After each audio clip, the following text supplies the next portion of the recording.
এবার ট্রাম্পের দেশকে প্রকাশ্যে কটাক্ষ করল ইসলামী প্রজাতন্ত্র ইরান। যুক্তরাষ্ট্রের হুমকিপূর্ণ বক্তব্য এবং বিভিন্ন দেশের কিছু অংশ দখল বা নতুন করে নামকরণের প্রচেষ্টাকে দাম্ভিক শক্তি ও জায়নবাদের জটিল নেটওয়ার্কের ঘৃণ্য হিংস্র ও লুটেরা চরিত্রের বহিঃপ্রকাশ বলে অভিহিত করেছেন ইরানের সর্বোচ্চ ধর্মীয় নেতা আয়াতুল্লাহ আলী খামেনি। 17 ফেব্রুয়ারি সোমবার তাবরিজের গণজাগরণ বার্ষিকী উপলক্ষে ইরানের পূর্ব আজারবাইজান থেকে আগত হাজার হাজার মানুষের এক সমাবেশে তিনি একথা বলেন।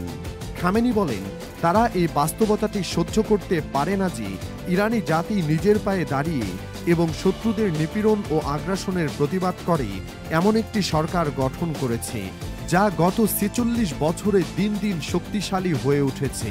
ইরানি জাতি নিজের জন্য শত্রু তৈরি করে বলে যেসব বিশ্লেষণ তুলে ধরা হচ্ছে সেগুলোকে ভুল বলে আখ্যায়িত করে খামেনি বলেন, অত্যাচারী আমেরিকার নীতি নির্ধারণী সংস্থাগুলোর ইরান বিরোধী তৎপরতা ও শত্রুতার কারণ আমেরিকা নিপাত যাক এই স্লোগান নয়, বরং এর মূলে রয়েছে এই বাস্তবতা যে ইরান নিজের জনগণের প্রচেষ্টা এবং ত্যাগের মাধ্যমে উপনিবেশবাদী শক্তির বন্দিদশা থেকে বেরিয়ে আসতে সক্ষম হয়েছে এবং তাদের আরোপিত চাপের কাছে নতি স্বীকার করেনি। ইরানের সর্বোচ্চ নেতা বলেছেন, বর্তমানে ইরান হার্ড ওয়ারফেয়ার তথা সামরিক হামলার হুমকি মোকাবেলার সক্ষমতার দিক থেকে অত্যন্ত উচ্চ স্তরে রয়েছে। খামেনি আরও বলেন, ইরানের ইসলামী বিপ্লব আঞ্চলিক দেশগুলোতে এমনকি এই অঞ্চলের বাইরের কিছু জাতির জন্য একটি বিশাল ও অনুপ্রেরণামূলক ভিত্তি হিসেবে নিজেকে টিকিয়ে রাখতে সক্ষম হয়েছে।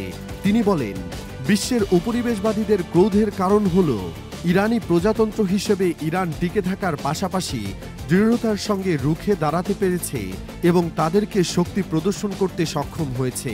খামেনি এ সময় সফটওয়্যার হুমকি সম্পর্কে ব্যাখ্যা দিতে গিয়ে বলেন, সফটওয়্যার হুমকির অর্থ জনমতকে ম্যানিপুলেট করা, শত্রুর বিরুদ্ধে অবিচল থাকার ক্ষেত্রে মতবিরোধ ও সন্দেহ সৃষ্টি করা।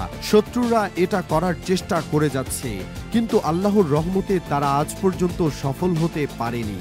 এদিকে ইরান ইসরায়েলি আগ্রাসনের উপযুক্ত জবাব দেবে বলে হুঁশিয়ারি দিয়েছেন ইরানের বিপ্লবী গার্ড বাহিনী আইআরজিসির deputy commander brigadier general Ali Fadavi. সোমবার দেওয়া এক বিবৃতিতে তিনি বলেন, আমাদের ট্রু প্রমিস 3 যথাযথ সময়ে পরিচালিত হবে।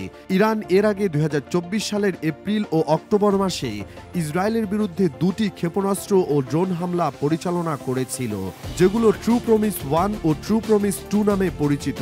গাজায় চলমান যুদ্ধের প্রসঙ্গে জেনারেল ফাদাভি বলেন, নিজেদের স্বীকারোক্তিতেই দেখা যাচ্ছে জয়নিস্ট নেতারা বলেছেন হামাস বিজয়ী হয়েছে আর তারা পরাজিত।